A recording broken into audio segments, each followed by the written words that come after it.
Pred sliko logotipa malih sivih celic postavimo steklen kozarec.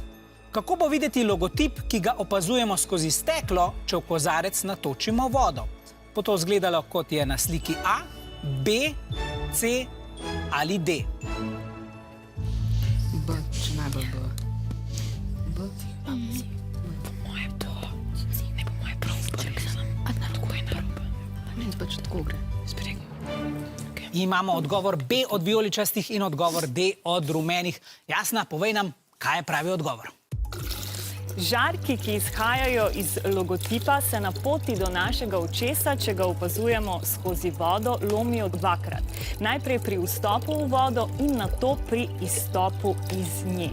Skupni učinek lomljenja žarkov je, da je slika za kozarcem videti prezrcaljena takole.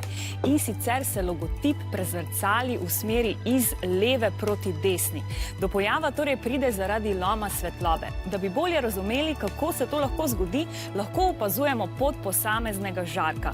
Jaz ga bom ponazorila s temle laserskim kazalnikom in sicer tako, da bom najprej v ta velik kozarec stresla nekaj cedevite, tako da se bo voda malce obarvala.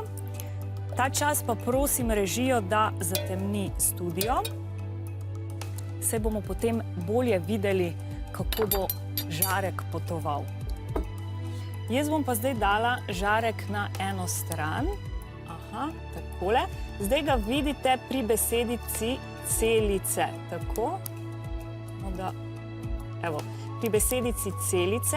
In ko grem jaz proti sebi, se on začenja pomikati stran od mene, proti besedici male.